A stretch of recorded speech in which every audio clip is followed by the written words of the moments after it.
Hey Matthew, thanks for coming on. Hey Jake, thanks for having me, man. So I came across your work for your book, Practicing Mindfulness, the 75 Essential Meditations. What I liked about it was you did a really good job of taking I, the essential aspects of mindfulness, and I think talking about how they can be applied more broadly. Because for a while, the way that I had kind of thought about meditation, being new to it, was like you sit down, close your eyes, focus on the breath for a little bit. You hang out and then set the timer. Timer goes off, and that's kind of it. But I I hadn't really noticed much of how, how it can run through really anything that you're doing in your life in any domain of life. So I thought that all of those different tools and contexts were really interesting. So what led you to writing this book? Yeah, thank you. That is what I was going for with the book Cool. as well. What led me to writing a book that was kind of pragmatic or practical was I have spent time in like at meditation retreats or at monasteries where I am sitting like that for extended periods. But the reality is most of us don't spend most of our days in kind of the monastic life, sitting in silence. And it's a wonderful retreat when we can, but that's just not the reality of life for many of us. So inspired by some of my teachers and some of the practices that have been offered to me throughout the years of how do we bring mindfulness to everyday life? How do we um, not just like practice, but really cultivate some awareness or some present time awareness, some understanding of what's going on. Because I found for myself that as useful as the sitting meditation was, and still is in my life, it was rather easy to like get off the cushion and like leave my practice there was what was happening for me a little bit. And I work with a lot of students, both we had a meditation center for many years, and one-on-one who shared the same thing that they sit and it's great and they find some reprieve or find some understanding or insight, and then they find themselves like flipping someone off in traffic later that day or Yeah. something. And it's like a little funny, but it's all too common, right? Like Yeah. I of course do it too, where I notice myself on autopilot or mindless or falling into Mhm. old habits. So how to really investigate how to really like incorporate these practices and cultivating them throughout our days, not just in the sitting periods. So you mentioned in the book being or going to retreats and noticing the difference between how some of those people were compared to just the average person, like it just in the way that they are, their calmness, like a way of being more peaceful. What attracted you to those people that you were coming across? I will say, I don't know if it says it in the book, but I was first introduced to meditation when I was like a teenager by my Hmm. parents and thought it was like, just rebel against whatever my parents want from me. So it was like, no, I'm not doing that. Yeah. And I remember going to the meditation centers and thinking people were kind of like aloof or something. And then as I got older and went to retreats or monasteries, um, I definitely think there was a sense of calmness, but it was, and I didn't have the words for it at the time, Hmm. but there was a sense of equanimity, a sense of kind of going with the flow or not being so knocked off balance that these people had of taking things as they came. Like I remember being at Deer Park Monastery, one of Thich Nhat Hanh's monastery in Southern California, and we were building a garden with the nuns, like redoing their garden. And there was some sort of problem, like there ended up being like a water line there, and nobody got upset, nobody like freaked out, and we like restarted the project somewhere else.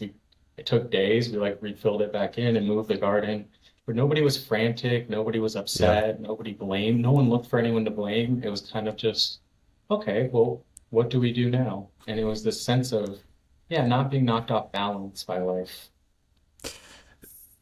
Yeah, you mentioned in the book, I think you said your dad gave you a meditation book when you were 14. Is that something that they had been big advocates for? Or like has meditation been something that you were around much growing up? So when I was little, no, but what happened was my mom got sober in 12 step when I was she started going 12 step when I was 10, got sober when I was 12. Mm, And I think that kind of introduced both and my dad went to Al-Anon, and it introduced both my parents to different kind of paths of spirituality. mm, So from that age of like 10 or 12, they got into meditation, going to a meditation center, and found it really, the truth is, they found it really beneficial for themselves. And I was struggling at the time. So they offered it to me. And I read, it was The Miracle of Mindfulness by Thich Nhat Hanh. It's a great book. I highly recommend it. And I read it and I was like, this is wonderful. And then I kind of just left it. It wasn't something like at that point in my life that I was ready to incorporate. But I do think it like planted the seed. Like my parents brought me to Spirit Rock. I was not like surrounded by meditation, but it was offered to me or was made available. mm. And although I didn't really water that seed at that time, when I was struggling in my own life, it kind of was something easy to come back to because it had been introduced to me. Speaking of Thich Nhat Hanh, who who have been, and I think you mentioned Tara Brach. I'm not sure if I'm pronouncing your name correctly, but uh, speaking of people like that, who have been some of your bigger influences and teachers as you've traveled down this path, and how have they influenced maybe the way that you wrote the book or the way that you think about mindfulness in general? So definitely Thich Nhat Hanh. I think that he had a way with words and presenting mindfulness, especially listening to him, that was kind of contagious. Like there's a sense of easeful joy, and many of his books are really centered on bringing mindfulness to everyday life in what I think is an accessible way. I sat for a long time with Against the Stream and Noah Levine, and Vinnie Ferraro and everyone there, which I found for me at the time, I found very approachable. I was 19 when I got sober. I have tattoos. I wasn't like necessarily the most uh, like clean cut person. I was a white dude with dreadlocks. and and they were like, the punk rock Buddhists, and they swore when they used cuss words sometimes when they taught. So I really latched onto that a little bit of, I think just realizing that to practice and be mindful doesn't mean being this like really kind of stoic or uh, boring person that I had in my mind. So it was a great Yeah. introduction. Tara Brach has been a wonderful teacher for me, just as I believe, I don't know if she has a PsyD or what her degree is, but she's also a psychologist. Hmm. Um, so she brings like a little bit of modern or Western thinking and kind of mixes the two that I find very approachable. And then I read a lot of like like more Buddhist stuff. I read a lot of Ajahn Chah, who's a Thai forest teacher, whose big thing is like letting things go or leaving things be, which doesn't resonate with everyone, but it does with Right. me. Like so much of my practice is just kind of leaving things be. Yeah. And then Tan Jeff, I may have talked about him in the book, but he's one of he translates a lot of old Buddhist teachings into English. And I've sat with him on retreats and at his monastery. And I've always liked him because he's very direct and just, he's a teacher who, when I ask him a question, it's not a lack of compassion, but he always tells me, Mm. stop doing that, or something very direct, which I think we need in our practice at times, whether it's Mm. from a teacher or therapist or whoever. Yeah. Do you think that Zen has been one of your primary influences, or has there been other sects that you've gone to more? So no, I read a lot of Thich Nhat Hanh, which is rooted in like engaged Zen. Yeah. Um, Otherwise, my exposure to Zen has been relatively limited. Most of the Okay. teachers I've studied with have been in the more Thai forest tradition, that in the insight meditation tradition that was born from that. Okay. So a lot of my actual sitting and training was with, Jack Kornfield, Joseph Mm. Goldstein, Sharon Salzberg, Nice. and rooted in that tradition. So what got you on the transition from going to retreats and practicing and being around these teachers to becoming a teacher yourself? Oh, ego, probably. Um, Explain that. but if I'm being completely honest, like I Yeah. definitely the first time that there was a facilitator training being offered, I asked my teacher at the time, could I go through the facilitator training to lead groups? And he was like, no, you're not ready for that. And I was so hurt. Um, and I took it personally a little bit, it was personal. I wasn't ready. Mm. Um, and then came a teacher training through Spirit Rock that was a little bit more in depth and serious. And one of my teacher at the time, Kevin Griffin, he writes a lot of books about like Buddhism and the 12 steps that I found really useful. Mm. Um, he nominated me for the program. And at the time, I had been like facilitating a teen group at Against the Stream, which was like very casual. And I really enjoyed it just because I was like 21 or 22. I mean, I'm older. I was like 23 or 24. And these kids were 16, 17, 18, and they wanted someone young to kind of relate to them. And I went through the teacher training, and frankly, I wasn't teaching anything. Like, it was just going through the training because I was asked to do it and because my teacher thought I should. And then we started the meditation center, and I started teaching more. And I really did kind of like grow to uh, appreciate it as a form of my own practice, as a form of working with others and benefiting others, but also in it doesn't feel right to teach something that I'm absolutely not practicing. It doesn't feel right or wholesome to be talking about things that I have no experience with.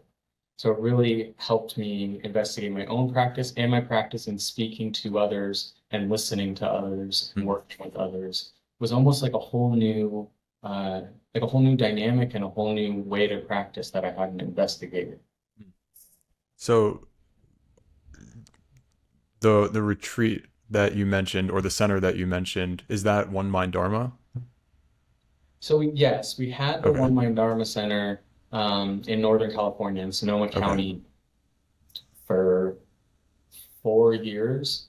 And then we left Sonoma County to move out of the country 5 years ago. And it was really beautiful. The community, there were a couple other people in the community that had gone through some sort of facilitator training. One person actually in the Zen tradition who had been practicing for like 30 years. And the community kind of took it over. And now I think it's called Petaluma Mindfulness Center or Mindfulness Community. And they still meet regularly and everything. And I switched my groups to online and working mostly one-on-one with students. So what all are you doing with One Mind Dharma? It Yeah. looks like there's kind of a lot going on. So Or there's like too much going on. okay. And I tried to figure it out for years. The main thing I'm doing right now is we had online groups for quite some time. A lot of people that I used to sit with there in Sonoma County and Los Angeles, where we lived before. And then when my kids were born, we stopped doing the groups, and I work mostly one-on-one with people now. Okay. We do have some like courses and like free meditation challenges and whatnot. But I found that like my real passion is working one-on-one with people. Um, Not like I'm not a therapist. I'm not licensed in that regard. Um, but just working with people who want to bring not just mindfulness, but mindfulness or compassion to their daily life. I get a lot Mhm. of people that show up with some sort of affliction, or suffering in some way, right? Like anyone who is drawn to mindfulness or Right. meditation probably is aware of some suffering in their life in some way, um, even if it's just some discontentment. But a lot of people dealing with like relationship issues or not feeling fulfilled with their work or family or just general anxiety or something. And I really love like the dedicated time and space of working one-on-one with people to find, going back to the beginning of the conversation, practices both I think people need guidance sometimes. I know I do. Of what should I be doing in meditation exactly? Like Mhm. sometimes you need a little guidance. And then also, how can I kind of view this in daily life when it arises? And what tools do I have? What internal resources do I already have that I can call upon? So, in your teaching, what would you say are the most fundamental building blocks for mindfulness that kind of go throughout all of the practices? Like, what are the core pieces that are the most important to have in place? As far as like pragmatically or theoretically, Hmm. I answered your question with the question. Well, that's interesting. I didn't know that there was a difference. What is the difference? So, well, I mean, like, I think there's a piece of mindfulness that's present time awareness, it's often called. But Yeah. there's also the piece of mindfulness. Mindfulness is obviously an English word that was translated from the Buddhist or the Pali word sati. And the word itself actually means like to remember. So I think there's a piece of mindfulness that's remembering. An example I often use is that it's not mindful to say something harmful to somebody else, but to be present while doing it, right? Yes, you're aware that you're doing it, but that's not really mindfulness. Mindfulness is recognizing and remembering that when I do this, it causes harm to the other person and harm to myself because I feel Okay. guilty. So Yeah. mindfulness, as far as like a fundamental piece, isn't just being aware of what's going on. It's also being aware of the cause and effect of, Mm. we obviously don't know, like I don't know if I say something harmful to you, how you're going to respond or what impact it's going to have. But I often can have an idea of if it's going to be harmful or helpful, right? Yeah. I know that there's certain words I can use that are going to be harmful every time nearly. So there's a piece of mindfulness that's recognizing that I think is often lost in kind of Western modern mindfulness practices. That's not just awareness, but recognizing, is this causing harm or is this causing less suffering in the person? Um, Recognizing the consequences of our actions. What is, well, a lot of what you'll hear and you talk about in the book is the importance of focusing on the present and not getting too distracted in the past and the future. Why is that so important, and how can that be balanced with planning things out and having some idea of where you're going? It's the trick of practicing in the modern world, right? Like talking about the Yeah. monks. Yeah. I actually think in some regards they have it, once you adjust, they have it easier. They don't have to plan. Their meals are, they not beg, but they ask for donations for their meals. Don't really Yeah. have to plan a ton. And it is a little bit easier to practice in a sense. Uh, Yeah. and being a layperson like we are and living in the normal world, I do think there's some healthy level of not necessarily falling into rumination, but reflection, Hmm. um, that we can reflect mindfully on, oh man, when I said this to this person earlier today, I think that was like harmful, or I shouldn't have said that, or it came out wrong. And we can reflect mindfully and watch the thought process without beating ourselves up. Or if we do Hmm. start beating ourselves up, to notice it, we can reflect on, oh, I didn't get everything done I wanted to get done today. And then the thought comes up of like, oh, I'm such a procrastinator, which I am. But we can watch that thought instead of getting carried away by it. And same with the future and with planning. I think that uh, we can plan, like for example, I plan my day. I have a calendar, it's a shared calendar with my partner. And we plan out like I plan out my meals just Hmm. because I'll not eat if I don't plan out my meals. Me too. Um, so to plan it out in a mindful way that's like self-care and caring for me. And when I do start falling into that anxiety or worry or future tripping or Hmm. whatever kind of lens we want to view it through, or word we want to use, to notice that that's happening. Like, oh, I'm getting this thought's pulling me in. I've hooked in and it's kind of Hmm. dragging me on.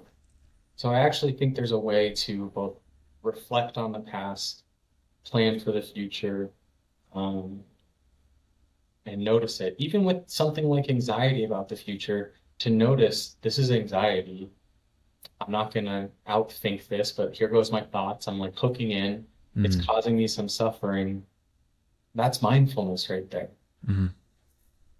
So speaking of unhooking, I think that might have been practice 13. You talk about unhooking from your thoughts.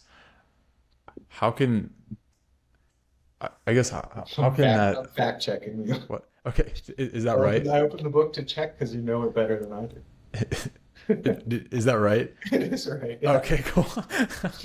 um,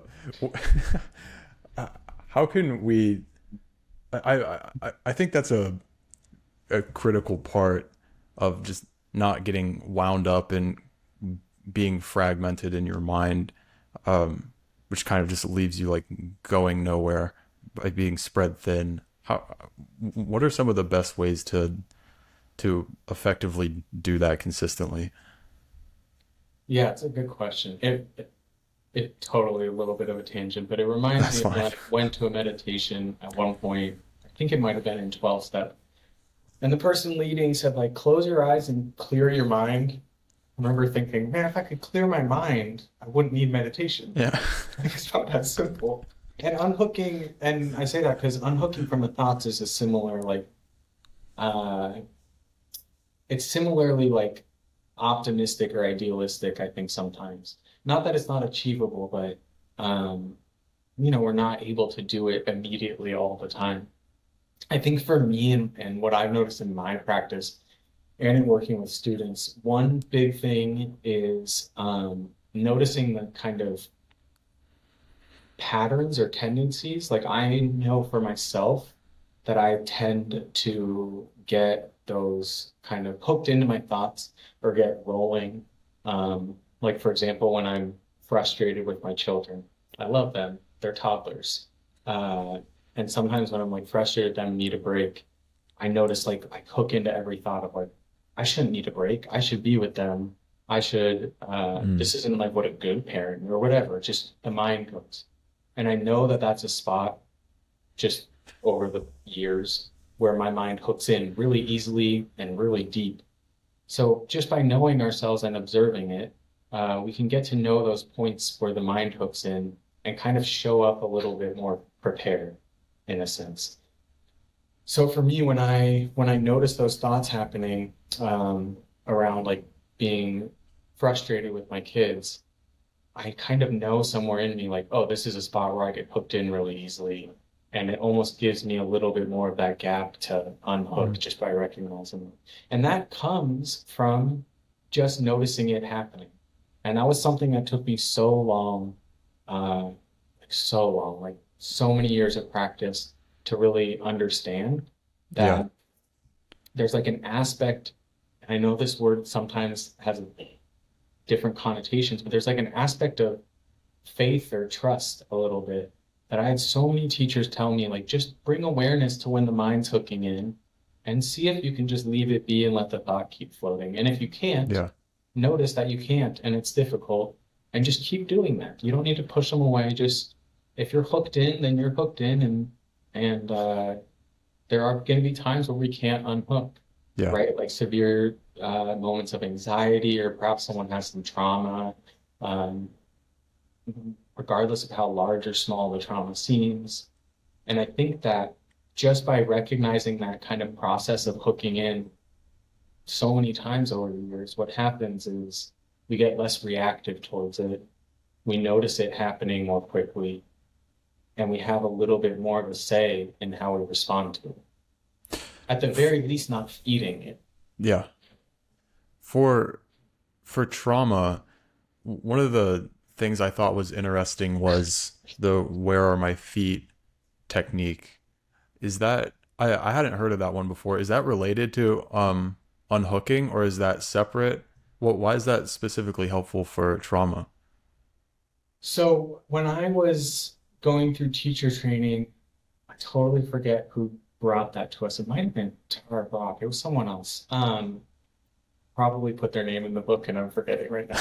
Um, but it was a trauma therapist and she was talking. we were in upstate New York at a retreat, and she was talking about um, just things she had learned from her work and education as a trauma therapist that perhaps were either rooted in mindfulness or applied to mindfulness. And one of the practices she offered was the feet. And her explanation, that practice of where are my feet? And the explanation was that when we get activated, triggered, whatever term you want to use, when the nervous system kind of gets going, sometimes with reason or without reason, right? Like, especially if there's some sort of trauma, that the nervous system gets activated and it kind of all rushes up into where most people feel anxiety, like the chest, Hmm. the arms, maybe sometimes people feel an energy. And by bringing attention back down to the feet, it's almost like it recenters the attention on the whole body, and we're not just stuck on the chest. And it allows kind of um, the body to breathe more naturally. It allows the kind of energy to settle in a sense. And I remember, quite frankly, like her talking about this and being like, this is like some weird, far out stuff. And then we did the practice where she actually had us like kind of, I think she gave some example of like a difficult situation that wasn't like too traumatic, but just like an uncomfortable situation. We're all sitting there. And then she said, now come into your feet and see what your response is. And for sure, it was a little bit of like priming or leading in. But I found it to be incredibly useful for myself. And I still use it to this day when I'm activated or upset. For me, it's not anxiety as much as anger. I come Mm. back to my feet. I use it with, I have a 4-year-old who is a 4-year-old. Yeah. And sometimes I put my hands on his feet, like when he's laying down, kind of like throwing a tantrum. I put my hand on his feet and like, feel this, dude, feel. And it helps calm him down. Wow. Um, so to be quite honest, I don't entirely understand why it works as much as I found it works for me. I've had many students have offered that too, and it works for them. Just as like a settling and reconnecting practice. I think it's really just probably one way to come back to the body that people find approachable. Because I've had so many students, especially with anxiety, say, I can't come back to the breath when I'm anxious. The Hmm. chest feels tight and the breathing's rapid, and I bring my attention to the breath, and it like makes it worse. I have a panic attack. Yeah. And that makes sense to me. Of course, you're not going to, that makes sense. So just as an alternative to that. One of my favorite parts, and a part that's been just very important to me, just carrying these kinds of practices with me just throughout my life, is calming the body. And I feel like it's such a crucial part because I'm somebody that has I guess I have a tendency to like physically tense up quite a bit. And it's it's strange how well it works just to relax physically. And then like I could feel tension kind of relieve in my head, and I think better, I speak better, like I just feel better in general. Ha, has that been something that you've put a primary focus on in throughout your teachings and throughout your practice? Because it's not something that I figured out until probably a year in. Do you tense like your shoulders and Yeah. yeah, Yeah. Big me time. too. Um, Yeah. that like sounded kind of judgy as I came out, but No, not. it's a, Um, yeah, it is something that when in the original Buddhist teachings, there's that scripture or sutta or discourse on establishing mindfulness, the four foundations of mindfulness. mm, And the first one is mindfulness of the body. That was where the Buddha started, and he said that we could fully awaken just by looking mindfully at the body. Like it's that powerful. And it was one of the ways when I got back into meditation. Um, it was there was like I was in rehab at the time, and a guy came in, Richard Burr. He actually has a new book out too. Anyways, plugging everyone else's stuff but mine.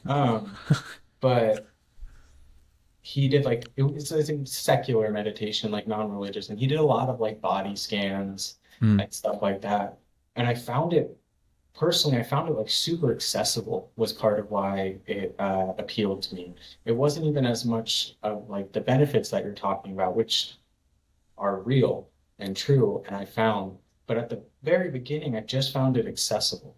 Mm. That focusing on the breath was hard for me or staying with it, but doing like the body scans of moving through the body, and there were like different forms of it, of just noticing or perhaps relaxing and calming the body and actually putting some energy forth with that.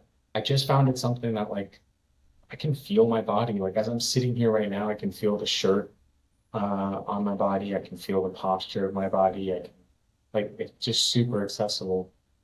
And still, when I practice today, the first thing I do pretty much every sit is get a sense of where my body's at. Of course, like try to keep my shoulders from doing this, which they like Yeah. naturally do during meditation, Yeah. start getting tenser.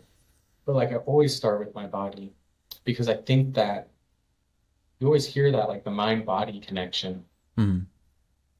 And it's kind of become like a platitude in a sense. Like people just say it without, I definitely say it without like really reflecting on it sometimes. But the truth is, I found what you have said that quite often, and again, for me, like it's largely, I notice it like with anger coming up, or frustration. Like I notice that like kind of tenseness in my shoulders, the energy like in my arms. Um, and I also think there's mindful ways. We were talking before you clicked record about running. Mm. That like sometimes when I'm feeling kind of frustrated with things, I go for a run to like let the energy out. Sometimes I listen to music. Sometimes I do a mindful run, don't have headphones in, and just kind of pay attention. And I find that really calms the body. So I think that the body is something both that can serve as a barometer of how we're doing, where we can feel the emotions in the body, and the other way around. As we calm the body, it often and calm the nervous system and kind of like lower the blood pressure. It also can calm or give space in our mind or emotional experience. I think there's quite a bit of body scan practices in the book, which made me curious. Um, do you try yoga nidra much? That's something I just became aware of recently. Is that something that you've done? No, I've never we do yoga at night, like very cheesy yoga with Adrian at night just to Yeah, stretch after like working yeah. out or after running and stuff, my wife and I. But I have not gotten into yoga nidra or like a serious yoga practice. Although I do think any movement practice, I don't want to say is crucial, but is incredibly beneficial. Hmm. Yoga nidra, which I'm a big fan of yoga just for like strength and flexibility. It in a weird way, it's like it balances out things and like calls out muscles. I feel like that you don't get when you're lifting in the weight room. Like you might think that you're getting strong and stuff, and then you go and try a yoga practice and you're falling apart. So I've always found it I've done that. pretty interesting for stability. Yoga nidra is it's more of a body scan practice. I think it might translate to yoga sleep. So it's like a scripted practice where you lay down and you like listen to somebody do a body scan. It might honestly not be any different than some of the stuff you cover in the book. I was just wondering if that's something that you had played around with much because I just recently learned about it. Um, It's lovely though and speaks to I mean, if it is the same and perhaps it's not, but like the intersection of these different kind of mhm. modalities or lenses with which people kind of practice similar things in a Yeah. sense. I'll check it out. Yeah, I found it's pretty helpful. It's similar to a nap. It's supposed to be like restorative for sleep in that kind of a way. Roadmap. Yeah, yeah, yeah. I think the practice that you said that you do every day was breathing and noting. Is that still true? Yeah, I was just wondering how long ago did I write this book? 2018 was when it came out. Okay. Okay. Yeah, that's still true.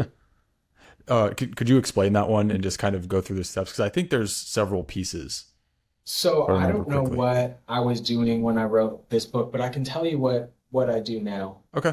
if that's all right. Yeah. I got introduced to this practice. It's in this bookshelf or in this cabinet back here by Mahasi Sayadaw. And I found it very approachable again because it was kind of like simple. It was structured. And I find that Hmm. sometimes I need structure in meditation practice. And sometimes I don't, but often I do. And what I do is I often start my meditation periods with just noticing where the body's at, seeing if I can get a sense of the posture and outline of my body. And then I move into breathing. Um, and I just personally use like an in-out noting. Um, Obviously, in is the inhale and out's the exhale. Some people use inhale, exhale. I think I probably offered counting exercises for the breath Yeah. in the book as well. Hmm. I personally often use in out. Um, and then instead of just moving to like an open awareness, which is kind of traditional in this insight meditation tradition, Yeah. just a kind of resting in openness, I have found, I guess, over the last 5 years or so, that often when I do that, as beneficial as it is to watch where my mind goes, I need some sort of like anchor to come back to. So what Mm. I do is I do in, out, and then I note something, whatever grabs my attention. So I note in, out, I'm sitting, or in, out, hearing, because there's a car going by. Do you do counting for the ins and outs? I don't, but it's funny. I just released a podcast episode last week where I was talking about I was meditating in Mexico. I was in Mexico City, and it's a little louder than where I live, like just, big city. Yeah. Was trying to do a concentration practice, and the mind just would not settle for days. And I returned to the counting because I found it like again like a little bit more structured for me, or a little bit more prescriptive of like, okay, I'm Hmm. counting to this number and then back down or whatever. So it's not something I shy away from as much as I think it's a tool I use when the mind's not settling. Do you typically do a longer exhale and a faster inhale? Yeah, I don't try Yeah. to make my inhale faster. It was actually my wife who brought, we used to teach a meditation group at a treatment center, a rehab. She had a practice where the exhale was longer than the inhale because it engages, I'm going to butcher it, it engages the parasympathetic Yeah. nervous system. You Yep. probably know better than I do. Yeah, and ever since then, I've incorporated that, and I incorporate talked about mindfulness in daily life. I incorporate that outside of meditation practice too when I'm worked up or whatever it is, just to really kind of lengthen that exhale and not trick my body, but to remind my body that I'm safe in this moment, right? Yeah. I mean, it does work. Like Yeah. it really does seem to be helpful. I didn't know about that until probably within the last year about the parasympathetic nervous system. So I found that really interesting. And I'm like, oh, like this works almost immediately. So It's awesome though to see this kind of blossoming of our understanding because right, we're still in the yeah, infancy of psychology and neuroscience. yeah, Like we didn't have phrenology that long ago. yeah. Um, but like so to see this blossoming of psychology and neuroscience and how it relates like to these old and Eastern traditions and what we can take from it, for me is like you have to be adaptable a little bit in your Mhm. practice. So I definitely have incorporated that ever since I heard that. I think I probably looked it up to make sure it was true, and then I incorporated Fair it enough. Yeah. after. Uh, I think 47 was mindful media. Um, that is obviously a big one with, I mean, just how much media we're consuming today, and one that, to me, it could pretty quickly become like a time sink of just kind of going numb and mindlessly consuming. Is that one that you put much of an emphasis on, given all the media and the screens and everything that we're on all the time?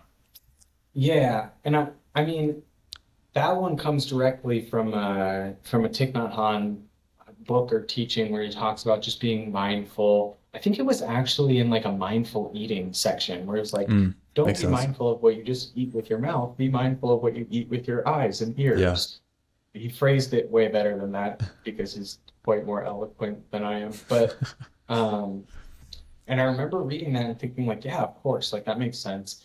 And I know there's arguments about like there's a lot of arguments about things like, do violent video games cause or not cause Mm, violence yeah. or whatever it may be. And I know there's a lot of research. For myself, it's funny you asked that. In January, I listen to a lot of like punk music, Hmm. always have since I was a kid. Still do, but it's like all I listen to. And a lot of it's like rather angry and angry about things that frankly I don't say we should be angry about, but are upsetting, perhaps. A lot of like political punk and whatnot. And Mm, in like January, I was like, I think I'm gonna give punk a 1 month break. Just like no punk music. I'm gonna listen to like some positive music and even like just some different music. And that was January this year. It's been 9 months, and I definitely still listen to punk from like when I go skating, I listen to it, but I've actually found myself like much more content not listening to it. Um, Listening to music that's a little bit more like upbeat or whatever. yeah. And so yeah, as it relates to like that directly of like what are we consuming? Is it something kind of violent or angry or Hmm. something that produces anxiety? Like I stopped, I think I'm probably a little bit older than you, but I stopped using like Facebook and Instagram a few years Yeah. ago because I noticed like, it just doesn't feel good. Uh, Right. I thought it felt good, but it's cultivating this anxiety. Yeah. And I know we can't just, was it like the ostrich bury your head in the sand? Like I don't think that's Yeah. necessarily healthy of, you know, pretend that nothing's happening out there or put our Right. blinders on. I think sometimes we may need to out of self-care. But another good example is I haven't lived in the US in 5 years, and I was listening to multiple politics podcasts, reading, doom scrolling my Twitter timeline. They'll probably make you think that we're on fire. Yeah, and it was just, and not to say like I don't care because I don't live there anymore. Like, no, I'm Right. still a US citizen, my family lives there. Like um, but I really toned it down. Yeah. Like I still follow the news as much as I need to, but not like obsessively like I was. Because it wasn't bringing me anything, it wasn't moving me farther from suffering or more towards like liberation or awakening. It was Yeah. really, I was dragging myself into suffering. So I think there's a balancing act there of not burying our head in the sand, but also not hooking in, not being hooked in by the suffering. Yeah. Yeah. Politics is a weird one because it's like if there's if there's any one thing that I could do to like be less peaceful, it would be just get wrapped up in politics all the time. But it's weird because I can vote, so it's like it's a weird balance of like, do I just kind of avoid it entirely? But then like, what about voting? Like, how much time to put into thinking about that stuff? For the most part, as far as politics go, I've kind of become an ostrich. I'll see if I can figure out a better way to handle that. But politics is one I've kind of avoided. I thought the music point was interesting too because I I haven't found anything that can change my emotions as quickly as music. Like I definitely do notice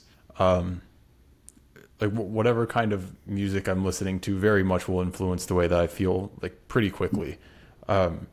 So like you mentioned with punk, I I found like quite a bit I haven't been listening to the same kind of stuff that I used to because I'll finish listening and I'm like, I'm not sure about that stuff anymore. So like that it is kind of a weird transition. For as far as journaling goes, I thought that was an interesting tool that I've used quite a bit.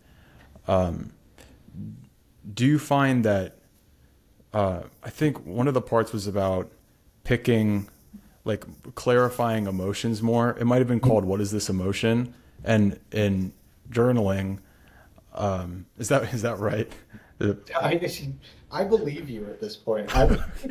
Well, I mean, I have it written down. In yourself. I have it written down, so like Yeah, I found it. I hope I hope I wrote it right.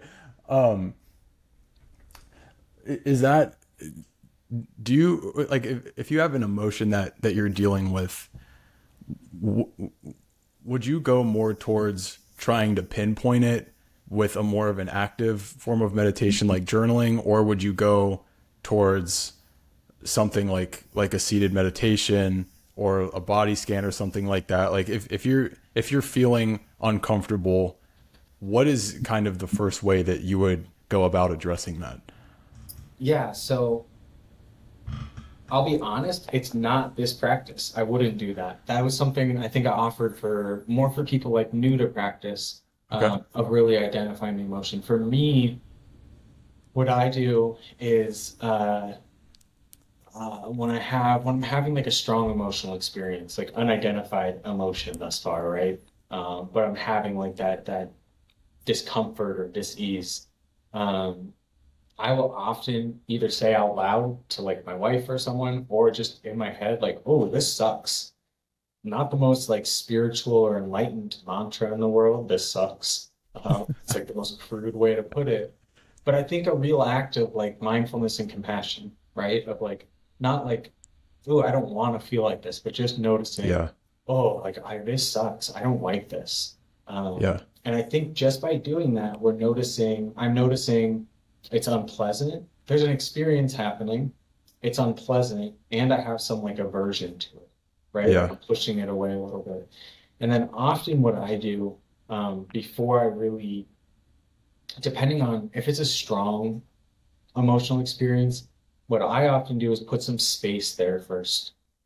So for me, what that looks like is moving my body. I used to think that like just going straight to sitting and really, or just investigating it, even if I was standing or on a bus or whatever, um, or even like I was the person who often like hides from things. Like I would go lay down, like pull the covers over my head, literally or figuratively. Um, and I've actually found in the last however many years of practice that often the way I can kind of process is by moving like the energy or nervous system or something. That's So interesting. what I'll do is go for a little walk. Sometimes it's 5 minutes, sometimes it's 10, 15, 20 minutes. Um, and just notice how I feel in the body. And then when I come back to my home or wherever I am, then I'll begin to kind of investigate it. If it that's Okay. it's a strong emotion, just Yeah. because I found for myself that sometimes when I jump right into looking at the experience, um, I get hooked in. Okay. It just drags me right off. Because there's a limit, right? Like there's definitely a time that it's called for to be present as possible and compassionate with it. But there are also times where I need to know in myself that my practice in this moment isn't strong enough, not to beat myself up, but isn't strong enough to face this with true mindfulness. I need to like chill for a moment. Then I can bring some awareness to it. Because it's not going to be useful. My wife and I have it with like relationship dynamics when we don't fight so much anymore. But especially earlier in our relationship when we kind of both get worked up, nothing gets solved in that moment. You need like a little break, and then you come back and suddenly it's much more approachable and not solvable is the word, but much more approachable. And it's the same with ourselves.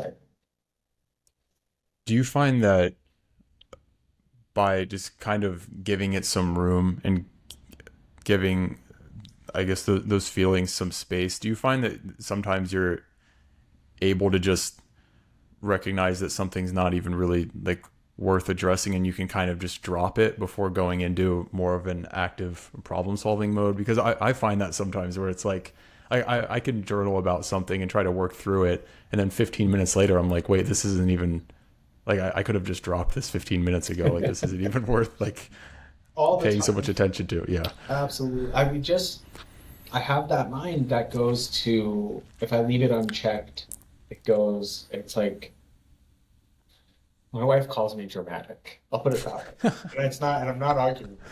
That like something will, we just had, uh, we got hit with, my wife had cancer and surgery and radiation, and we had like paid everything, and then we got hit with another, like not even a big bill, another like $1,000.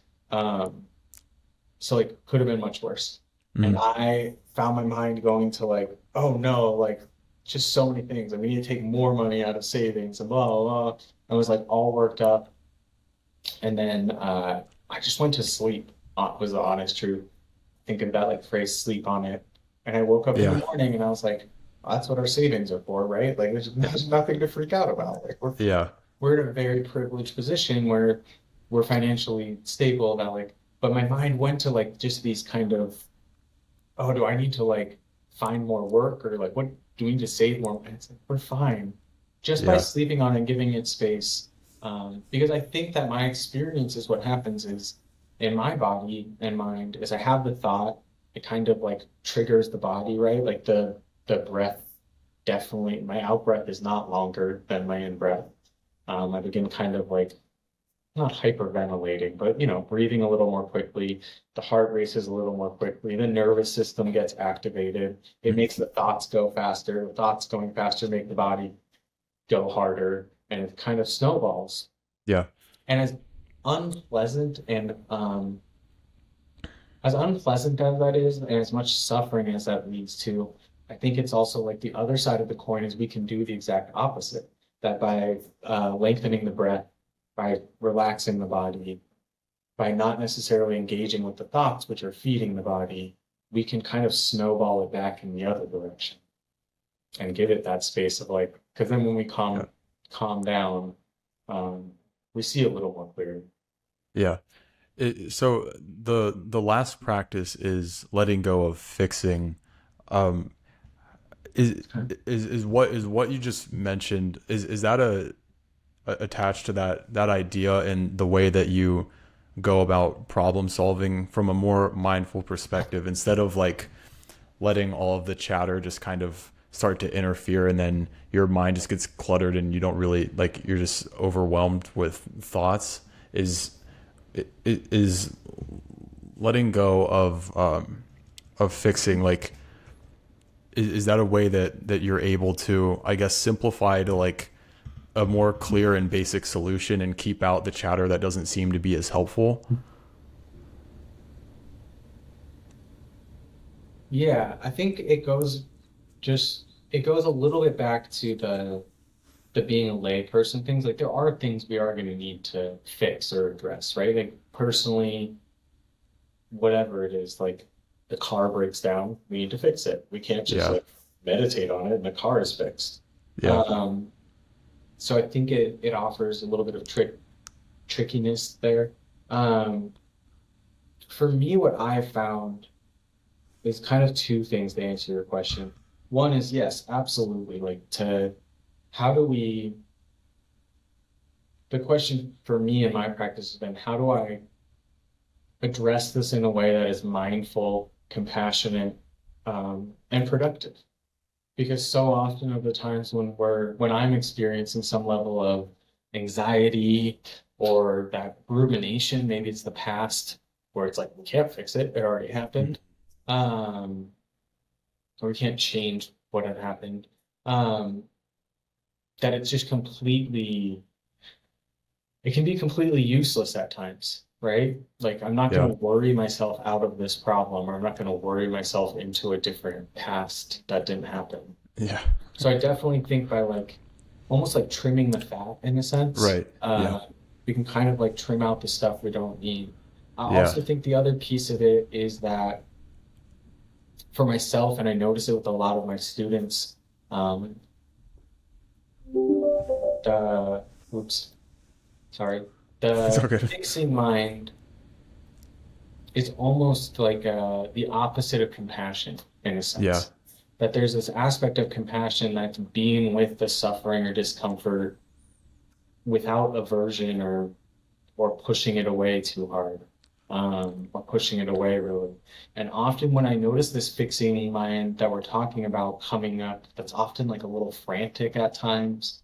It's just a way to not be with the discomfort that I'm experiencing.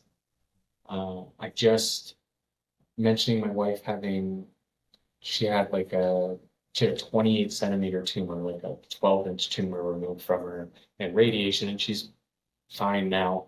They got it all and everything. That's good. But it was like this such a good example of like there's nothing I can do. Yeah. We planned and found the best doctor possible and planned everything so the whole family was together and did the best we could.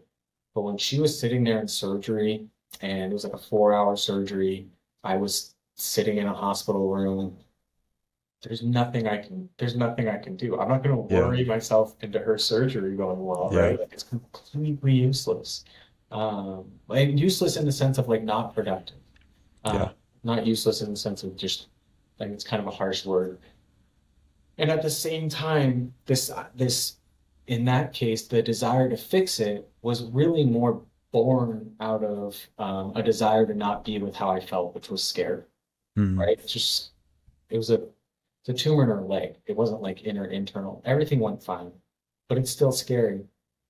Um, and I think that need to fix it or solve it or figure it out uh, was completely born out of an unwillingness or inability in that moment to be with the actual suffering of fear I was experiencing and lack of control. So I think that the two pieces are both trimming the fat when we can do something and also recognizing that the compassionate response when we are experiencing some discomfort is Yeah. to some degree being with it, being present Hmm. for it, and not letting that fix it mind or problem solving get in the way of actually being with the experience we're having. Yeah. Well, I'm glad that that worked out, and everything's okay now. Well, listen, man, thanks a lot for coming on. I've really enjoyed talking to you about this and exploring these ideas and learning more about your work. And thanks a lot for writing that book. Like I said in the email, it's been a helpful tool for having, I guess, a little bit more clarity and guidelines as to ways that I can kind of apply these ideas in different things that I'm doing. So thanks, man. I really appreciate it. So Yeah, I appreciate thanks. that because you write a book and you forget that, it's 5 years ago. You forget that people are out there reading it and perhaps benefiting from it. So I appreciate that. Yeah. Thanks, man. Yeah, Well, thank you.